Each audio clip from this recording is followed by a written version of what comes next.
मैंने अपने छोटे भाई को खो दिया। 30 वर्ष की आयु में हमने उसे विदा कर दिया। तो मुझे जानना था कि मेरी मम्मी जो है, मेरी माता जी, वो बहुत ज़्यादा भक्तिपूर्वक है और वो हर चीज़ों में उपवास व्रत सब चीज़ करती है। तो मुझे ये जानना था कि अच्छा, और वो खुद जो मेरा भाई था वो खुद हनुमान जी का परम भक्त था। तो ऐसे क्यों होता है कि जो ज़्यादा भक्ति में है या भगवान की पूजा पाठ करते हैं उन्हें कष्ट कम के बजाय और मिलते रहते हैं? कितने भाई हैं आपके? मेरा एक ही भाई था, बस वही था गुरुजी। और ये बहुत अचानक से ही हुआ कि हम शादी हो गई थी?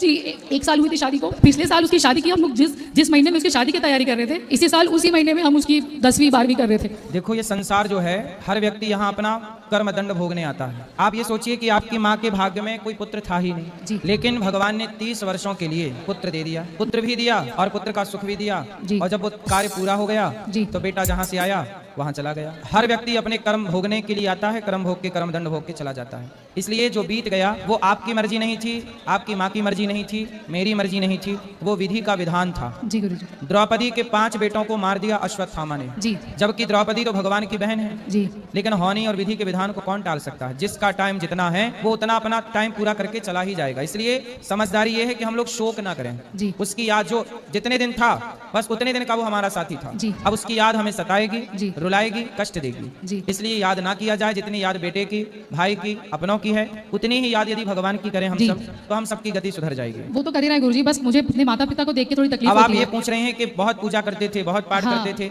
ऐसे क्यों? तो मृत्यु क्यों हो गई? अच्छा देखो, मैं पूजा करता हूँ, मैं भी पाठ करता हूँ, तो क्या मैं नहीं मरूंगा? नहीं, ऐसा तो नहीं। क्या साधु संत पूजा करते हैं, पाठ करते हैं, क्या उनकी मृत्यु नहीं होगी? होगी, होगी। ये संसार है। देखो, पूजा पाठ आप करते हैं ना, उस पूजा पाठ से आपका कल्याण होगा, आपकी सदगति होगी, आपको जन्म मृत्यु से छुटकारा मिलेगा। लेकिन जो पाप आपसे हो चुके हैं, जो पाप किया है, वो तो भोगना ही पड़ेगा। अब देखो ना, पूज्य प्रेमानंद जी हैं, दिन भर भजन करते हैं, दिन भर भक्ति करते हैं, लेकिन आखिर उनको भी कष्ट है ना किडनी फेल होने का। दिन भर वो परेशान रहते हैं शरीर से। क्यों?